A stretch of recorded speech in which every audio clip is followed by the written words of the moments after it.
put a lot of ideas on the table and like go around the room and say, hey, over this next time period, call it 3 to 6 months, maybe 6 to 9 months, like what are the most important things? What's the single most important thing for the company to accomplish? And we have a big conversation about that.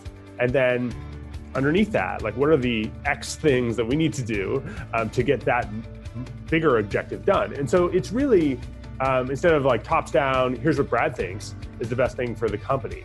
It's like, hey, let's put all the ideas on the table and select the best ones through a conversation, and then A, get to a better answer, and B, be more aligned on how we got there and why we're getting there. Welcome to Grow Think Tank. This is the one and only place where you will get insight from the founders and the CEOs of the fastest growing privately held companies. I am the host. My name is Gene Hammett. I help leaders and their teams navigate the defining moments of their growth. Are you ready to grow? Growing fast means you've got to either work your butt off, which you probably do anyway, or you've got to have a team that really does align around the work that's being done. Well, you know it takes more of a team than you doing it all of yourself. And if you think you have to do it all of yourself, you become the bottleneck to the company growth, and it just won't work. I wanted to reach out to someone I feel like had a really good handle on how do you create a collaborative team, and what are the kind of the processes around that? What very specifically could you do to create this collaboration with a team? So I found Gametime. They're one of the top growing companies on Inc. In 2017, they were number 3 on the list. In 2018, they were number 199. Still impressive because they've grown so fast.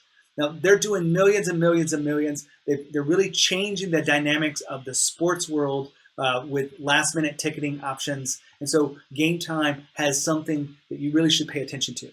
But they also have something inside their culture that really is powerful that you could use inside your own culture, which is about collaboration. How do you take it to the next level? Well, here's the full interview with Brad where we talk about really what it takes to create a rally cry and get everyone contributing their ideas and everyone really pushing forward and aligned together. Thanks for tuning in here to Grow Think Tank. Really excited about sharing this with you. And before you run, I have done so many interviews over the last few weeks. I have such an exciting time to share with you that those interviews have been organized into the 12 core principles of fast growth companies. So all you have to do to get that is go to genehammett.com/worksheet. So you can get the 12 principles, and I've been able to go in there and find which episodes will align to each individual episode. When you subscribe to Grow Think Tank, you will find exactly what you need so that you can move forward. And many of them haven't been published yet, depending on when you're hearing this, but you can tune in to the date that means the most to you. So here's the interview with Brad. Hi, Brad. How are you? Hey, good, Gene. How are you? I'm excited to have you here at Grow Think Tank. I've been telling our audience a little bit about you and about the company, but you've got something interesting, and this comes from my background, but I'm going to let you tell it. What is Gametime, and why does it matter? Gametime is the fastest and easiest way to get last-minute tickets on your phone. And it matters because we believe the world gets better when it's easier to connect in real life with friends, family, your community. The vision of Gametime is unite the world through shared experiences. And we think it's a unique situation where you've got a couple hours with some people you know, some people you don't know, and you're having a shared experience with them. And we think that's the type of experience our world needs more of to get to closer relationships. Well, I really appreciate you sharing that with us. I'm going to take just a moment here to tell our audience about my background, how it relates to you. I ran an international sports tour company for almost 10 years, and I had been in the ticket business for a long time. And I was, dare I say, a ticket broker at one level, but I really did create experiences for people at some of the largest sporting events in the world. For example, I took 8,500 people to Beijing. I planned to take 10,000 people to the Vancouver Olympics until my partner, who I had contracted, I don't know at the right, I'm not supposed to talk about it too much, but he didn't fulfill his obligation on the inventories. So I was left holding the bag for 10,000 tickets, and I never went. I never was able to continue that business. I bring this up for context is because Brad actually did what I wanted to do. I honestly didn't have the courage and the confidence to break away from my traditional business of just like brokering tickets and all of that, making a lot of money, to create a very similar experience to what you've done through the mobile app, making it, streamlining the ticket process and everything. So really excited to talk to you today, Brad, because you picked up where I left off and we didn't even know each other. So I really appreciate you making this, because someone really needed to change the way we buy tickets. Like the whole process has been broken for a long time. Yeah, I mean, for us, it was about the user experience. Like, how do we make that faster and easier so that people will go more? And the founding story was really about that, right? So the founding story was my brother and I, 2012, we were going to go to a Giants-Cardinals NLCS game back when the Giants were perennially winning World Series. And we found some tickets on a mobile app when we were originally going to watch on TV about 2 blocks away from the stadium. And so we, bought the tickets, and the app said, hey, now you just have to print them. And so panic sets in, run over to the bar, say, hey, we really need to use your printer. Bar guy responds, well, it's the busiest time of year. It's October. The Giants are in the playoffs again. So it doesn't really work for me. We convince him over about half an hour of convincing, and he leads us downstairs to his like very dark like office area, like fires up his desktop computer and logs on, and then we fire up Internet Explorer, log onto our account, run quickly through the dialog boxes to hit print, and it actually prints in color because we forgot to uncheck the don't print in color box, and so it costs them like another $1 a page, right? And so epic disaster, both like financially and time oriented. And so, we pay him back for the time you spent and the $1 a page, and we sprint to the stadium. And so we've missed Tony Bennett singing the national anthem in the first inning because it took us 45 minutes to render barcodes on pieces of paper. And we look at each other, my brother and I, and we're like, wow, that was probably about 30% of the value of those tickets had expired. And back in the envelope, call it 40,000 seats, call it $50 a seat, all right, $2 million. 30% of that is a pretty big number that we could return to the fans that's just going up in smoke today. What an economist would call a deadweight loss, right? Like no one got the benefit of us losing that value. Game goes on, right? Giants are losing, Giants are coming back, we're high-fiving each other. Giants are winning, we're high-fiving people we don't know, right? There's this experience that you've no doubt had at these events that is like this connection that is about the shared experience and this like journey that you're on, that we thought we needed a lot more of in the world in 2012.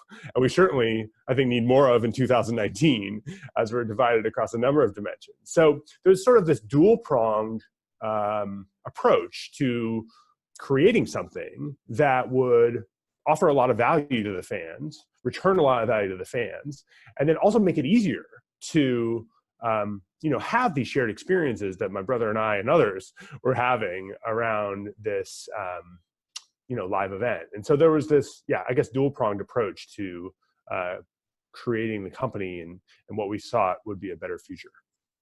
Well, I want to give some context too about how fast you've grown through this. And you can correct me if I'm wrong on this. I'm gonna look at my notes.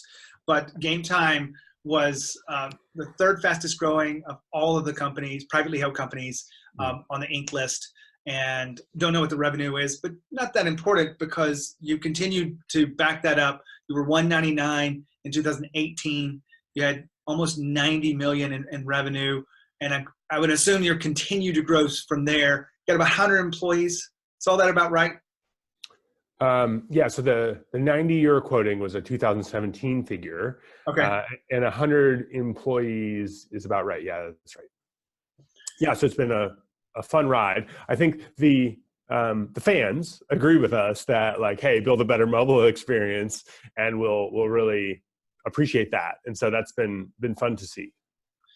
Well, you've got this technology thing going, which is not easy. Like I know there's a lot of moving parts to figuring out all of these things, standards change and whatnot, but you had to build a team. It's not just you and your computer in the background. Like, there's people involved with this as you've grown, and you've had to become a leader that really aligns those people and really engages them to think differently about all of the innovations you guys have created.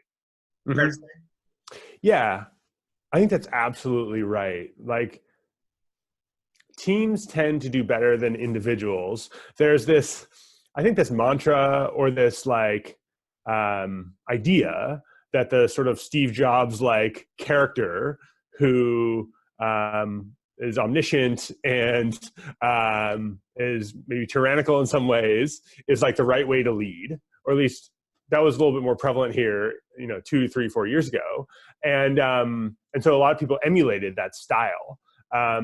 What I found to be better is to really be extraordinarily collaborative with a group of smart people to get to the best answer. And so I guess the way we do that is put a lot of ideas on the table and like go around the room and say, hey, over this next time period, call it 3 to 6 months, maybe 6 to 9 months, like what are the most important things? What's the single most important thing for the company to accomplish? And we have a big conversation about that.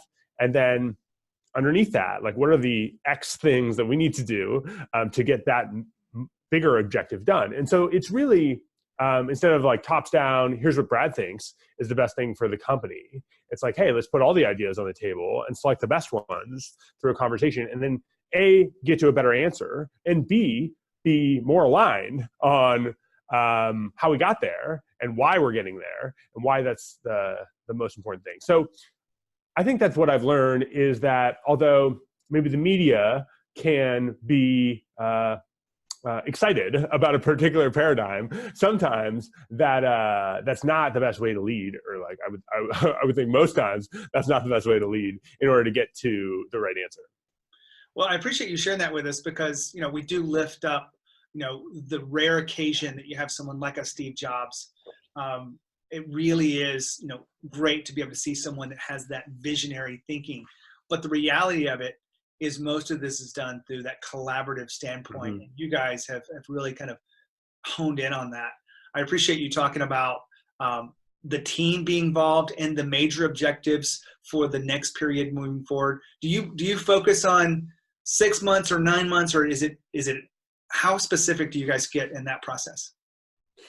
Yeah, what we found to work best is a 6-month time horizon.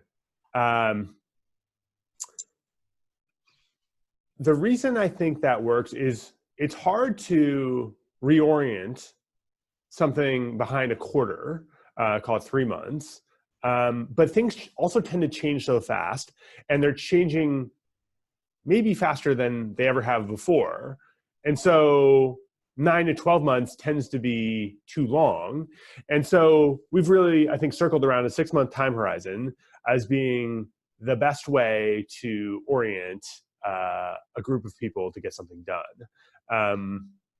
And certainly we have the vision and the mission that I alluded to that tend to be more like 30-year objectives. Maybe the vision is more like 30 years and the mission is more like 5 years or so. But it's key to have those North Stars as well as the near-term rallying cry. That 6 months is, I think, the sweet spot between the rate of change and getting people, I guess, excited about the new direction. Well, you kind of said it right there, the rally cry. I mean, and I don't know if that's a name you use internally, but did you brand that as like, this is the rally cry meeting for the next period? Yeah, so we technically call it a thematic goal, which I think is a little bit less exciting than the rallying cry, which maybe has some like battle symbolism or something to it. But yeah, they're both in the direction of like, what is the single qualitative thing that's most important for the company over the next 6 months, and then sort of breaking that down into 3 to 6 other objectives, and then breaking those down into more quantitative metrics of like, hey, how will we know that we've accomplished these other objectives? So Brad, I'm going to play devil's advocate here because I know businesses are growing fast. You're doing tremendous amount of growth and revenue, and you have kind of a lot of things going on. How in the heck can you narrow it down to just one?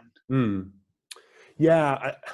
What the idea is, if everything is important, then nothing's important, right? If you say, hey, we have 20 things that we need to get done in the next 6 months, everyone's like, oh, well, we're probably only going to get 8 of those done. So which 8 should we do? And people go off into their silos and they like try to decide. And then what you have is, 6 different functions working on whatever they think of those 20 are most important. So it does tend to work better to come up with a single, like, guiding light, North Star, that everyone gets behind, and then you can assign into the functions if necessary. But it does work better if even the defining objectives, that next layer underneath them, are cross-functional. So yeah, I think that the single statement is, if everything's important, then nothing is important. I want to stop right here for a second. Brad just said, if everything is important, nothing's important. Now, you may have heard this before. I don't know who to attribute it to, but I wanted to stop for a moment and really look at that and dissect it. If everything is important in your business because you've got to increase customer service, you've got to increase the product roadmap and get things out faster, you've got to increase sales, we've got to get more traction in marketing, we've got to grow our user base. I could go on and on and on. And in your business, you probably think about all the different things you have to do. But if everything is important, then nothing is important. You've got to figure out what the biggest factor is to your growth. What will move the needle? And how do you align everyone around that together? There's got to be something that you can identify as a team and really align together around it. Create your goals, create your work projects, and create everything around it. And as you have your stand-up meetings, whether they be daily or weekly, you are checking in on that and you're moving forward, and everyone knows which way they're going. There's a really big concept for you creating a collaborative environment, but also really creating the kind of focus you need to grow fast. Now back to the interview with Brad. You also threw in there qualitative, or quantitative. You really want this to be somewhat measurable. Is this kind of like the SMART goal system? So qualitative is at the highest level.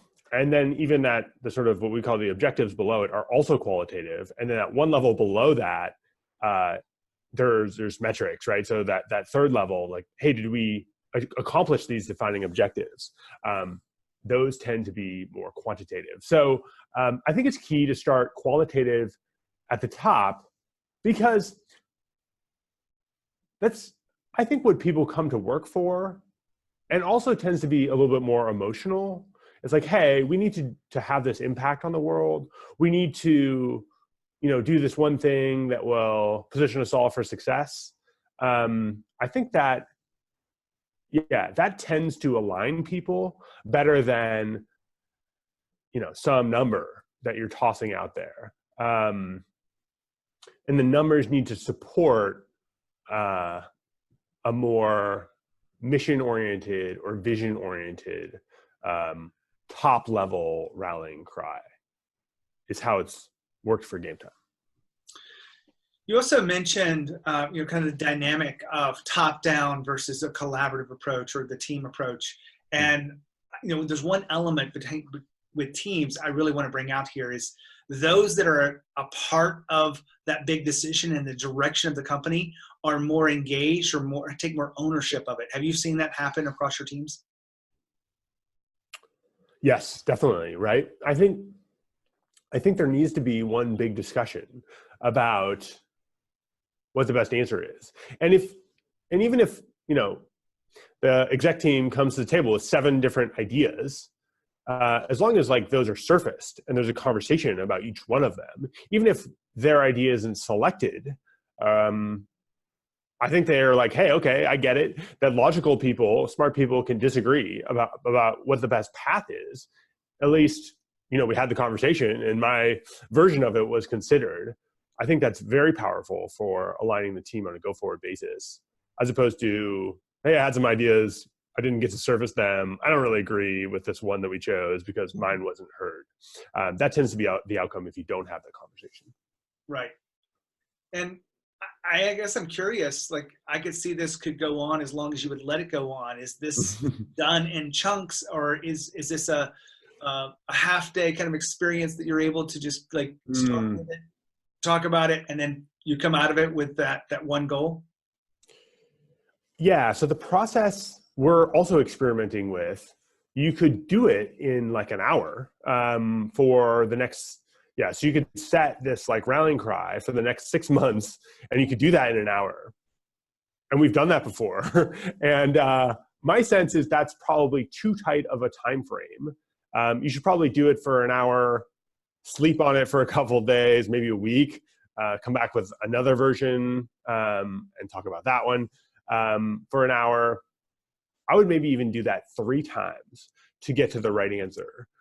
I think a lot of people would disagree with that approach. Like, they might say, why, like, what is the point in having the earlier conversations if there's no like outcome or direction of those earlier conversations? What I would say to that is that what you're going to do, or what you're going to focus on for the next 6 months, is a enormous investment of company resources and could make or break the whole thing. So it's worth it to be very intentional and very thoughtful about what those, about what that,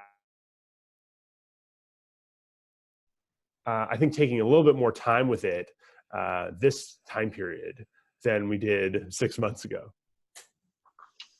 Well, I like the space between, because it really does give you a chance to sleep on it and let the mind really see where this is. And if you're doing this as a team and you're coming back multiple times, you know, the key there is to let people know that like this is, you need to think about it between you get next time we show up, and how this affects your role, how this affects us as a team and a company.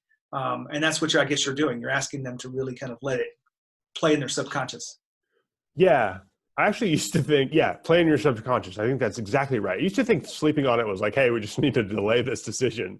But sleeping on it actually like helps you really filter and really like, I think, identify the pieces that have come together in the puzzle, and maybe the pieces that haven't come together in the puzzle overnight. And I do tend to wake up with different perspectives than I went to sleep with. So I think sleeping on it is actually really powerful, like subconscious, as you're saying, way to, I guess, mold the discussion a bit in a direction that you think would be more helpful. So yes, I think that is absolutely part of a good process that we're working through now.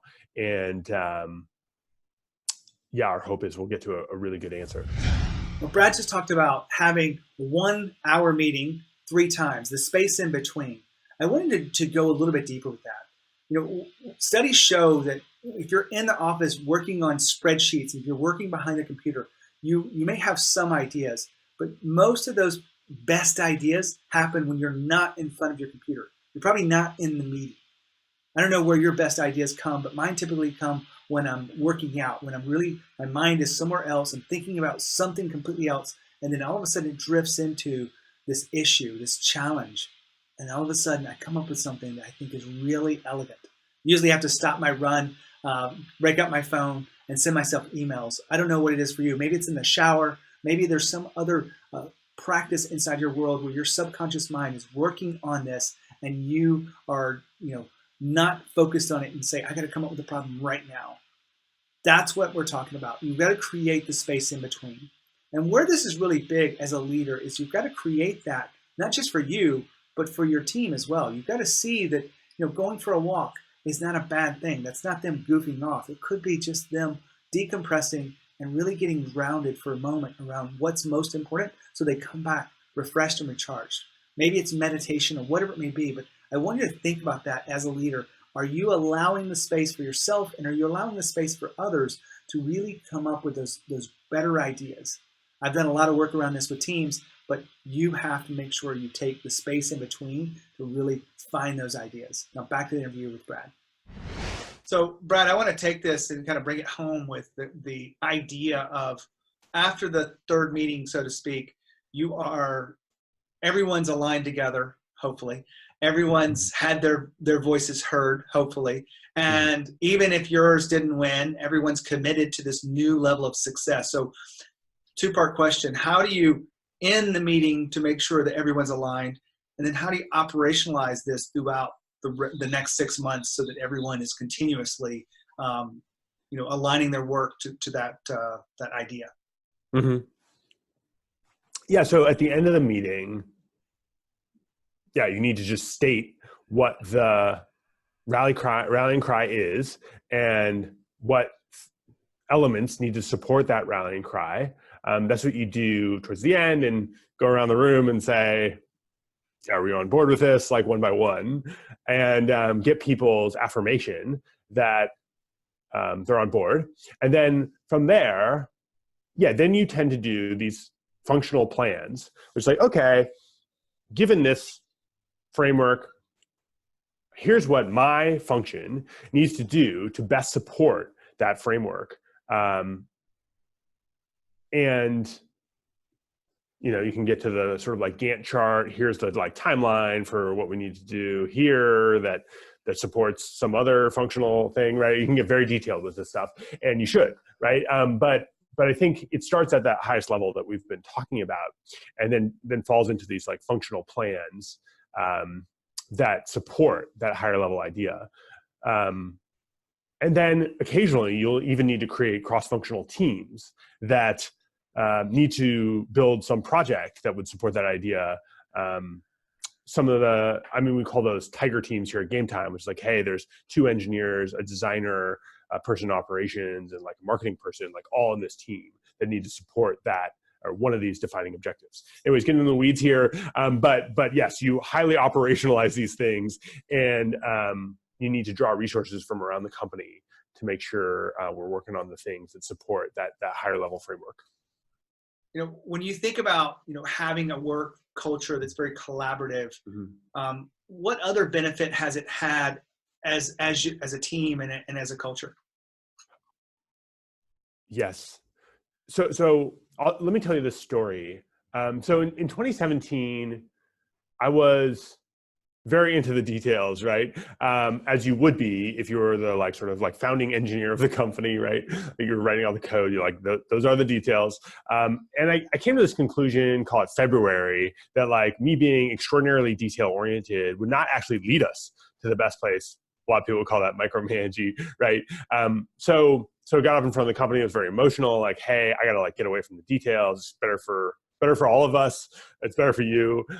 Everyone who works here. It's better for me, trying to lead the organization. And so that was like this emotional company stand-up that came away with, which is like, okay, everyone's like, yes, we're all going to be in a better place here. And that's like, I think the story of like how we've made so much progress since then is hire a ton of smart people who are better at the details than me, quite frankly, and can get us to a better place underneath the framework that I was just alluding to, which is this like rallying cry and like, here's what we need to do underneath it.